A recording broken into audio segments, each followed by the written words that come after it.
Erik, thanks so much for taking the time to share your wisdom around franchises with us. Absolutely. Good to be here, Patrick. Just starting out, what we're trying to accomplish here is there's a lot of people who have either found themselves suddenly out of a job or they feel like their job is threatened and they don't know how much longer it's going to last. And they need to become self-reliant on their income. And to me, franchise is one of the places that they could be looking. Some people might say, well, I don't know if I have enough resources, the money saved, or if I have access to capital that I can buy one.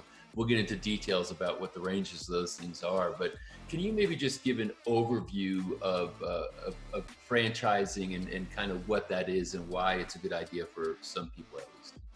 Absolutely. I've been actively working with people before Corona was there, and they were investigating franchises, and they chose to move forward once we hit Corona, and post Corona, they actively purchased franchises for the exact same reasons, to create their own paycheck, really. And then I've worked with people after Corona, and they wanted to get into business for themselves as well. And there's really two types of people that I've noticed recently. One is the person that's had a very good job or a very good business, and COVID-19 really impacted them in a negative way. And they're looking for deals. So they want to buy some cash flow, or they might be wanting to buy a distressed business and a distressed franchise. And so they know that there's some things that come along with that, but that's really the buyer for the distressed franchise. Now, there are other buyers out there that they have a job, or they might not have a job in the future, but they want something that is the buzzword used to be recession resistant. Now it's, pandemic resistant. And there are franchises out there that are absolutely thriving in this pandemic world. And I know this from talking to their franchisees, talking to the franchisors, and just the industry in general. And so a lot of the ones that are thriving currently are in the service-based space. So that is probably the new thing for franchisees to get into now, because in a service-based business, cash flow is much quicker, right? Can you give us an example of what some of those are? So some of them are painting businesses.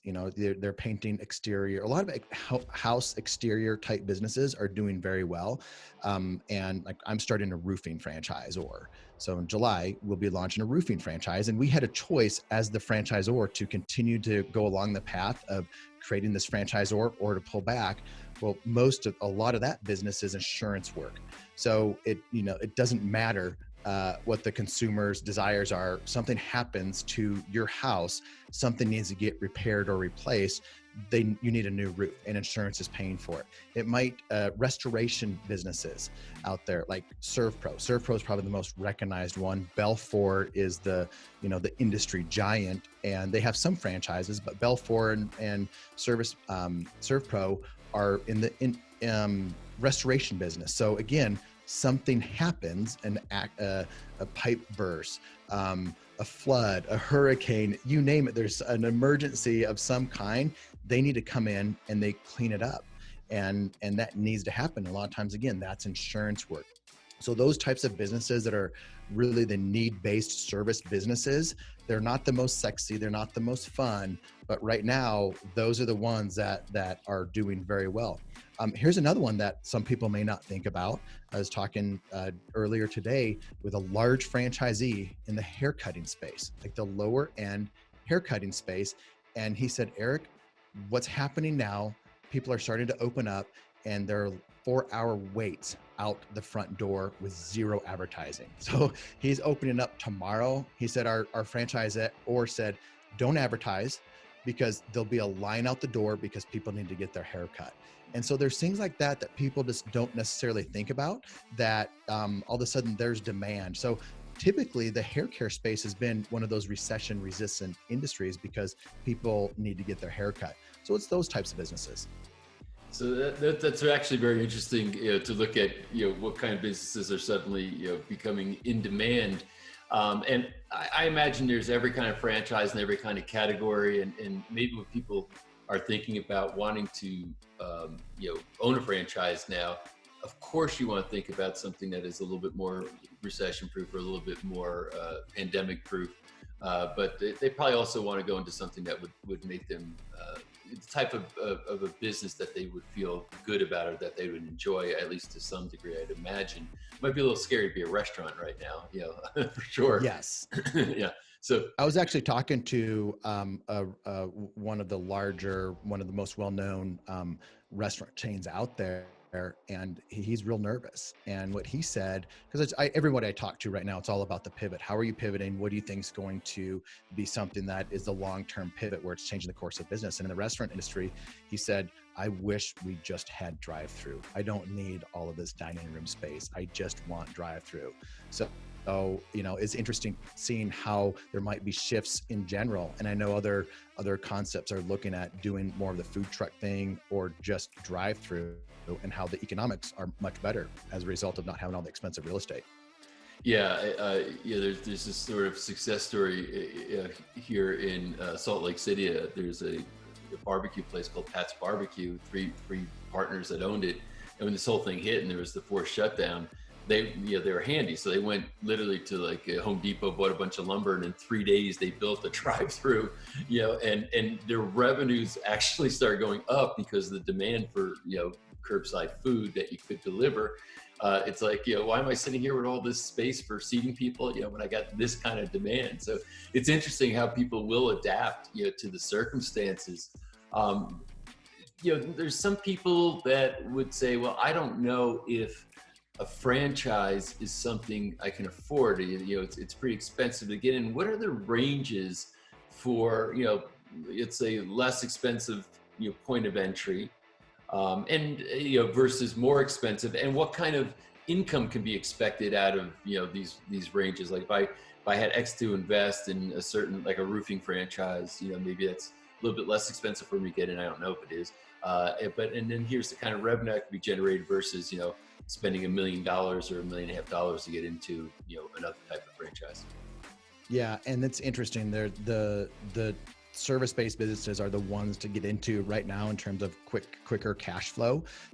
And it's always been that way, right? It's quicker cash flow. You leave training from the franchisor and your phone's ringing when you get home because people need whatever that is, versus typical retail is you leave training and now you go look for real estate, you spend money on the attorney, that whole thing. So it's typically a 9 to 12 month process to get a retail concept open. So let me talk about that real quick, and then I'll jump into your question. Yeah, if I just make that distinction, just in case people are this is new to them. In a retail-based franchise, is typically that space you have to rent, leases you have to sign, build-outs that have to occur, et cetera. Service-based, many times none of that's necessary. So the investment isn't what's a franchise fee. The investment is what's it cost to actually open, right? So that's why you're talking about the service-based being a lot less expensive. I just wanted to clarify that in case anybody was not certain. Yeah. That's exactly, and that was a good clarification there. And so going into retail for a second, it takes time to identify that space. It might be 1,000 or 2,000 square feet. You're signing a long-term lease. There's a lot of other things that go into it in terms of the actual risk, because you are signing a lease. It's not just the upfront capital, your employees, it's the personal guarantees, it's the equipment, it's all of the stuff that you have to do. But what the people that are buying retail-based concepts right now, because they're buying them. I mean, there are buyers for gyms, for beauty, for restaurants, for all of that. People are actively buying that, but they know it's going to take a year before they actually open up. And by that time, it might take another year, or they might have such great real estate opportunities that they're going. So it's based on their timeline now versus the franchisor's timeline, or I got to get in because real estate, what's here today is gone tomorrow. That whole thing has completely changed. And when I got into the salon industry with solo salons, we got in right after the last recession, and we had some incredible real estate deals. And that's how we were able to do so well in that business, because the real estate deal. So opportunistic investors, franchise owners right now are getting into retail because they know what's coming, and they don't have to make decisions today. They can wait it out and to see what happens with COVID. So now let's shift gears and go back to the service-based businesses and the people that are buying those right now. You can get in for the price of a franchise fee. Franchise fee, $30,000 to $50,000 is typical. And then you have some equipment. It might be a truck, and then it's some employees that you're going to have to hire. Some of them might be 1099 work, that so you don't have to actually put them on payroll, but they're 1099. Every one of these scenarios has their strengths and weaknesses, right? And so, but the point of it is, you can get in, probably less than $100,000. And I think about it this way: right now, the government is wanting business owners out there to start businesses, to pay people, to generate revenue, and to stimulate the economy. So we saw it with all the different loans, the PPP, the EIDL, all the loans are to keep business owners going. And now SBA is, I don't know all the details, but SBA is coming out with some loan programs. So I think the lending is going to get better. A lot of people have funded their franchises and will continue to fund their franchises with their 401k.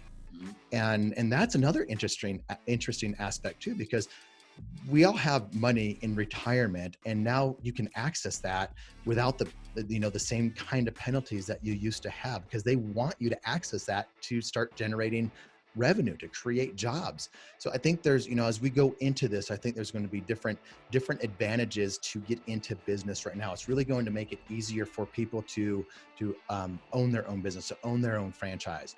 And the different lenders out there like certain franchises, certain service-based franchises, because the lenders, the SBA, they know the track record of that particular franchise, whatever it is. And so they're going to want to divert money there to be able to get open. So to sum that up, you can get into a service-based franchise for under $100,000 all in, meaning you can get a loan for part of that. So you're out of money cash, just call it 30%. And then you can get a loan for the rest. And I'm starting to see that happen more and more. And I'm seeing people take advantage of that. Thanks so much for being here and watching that video.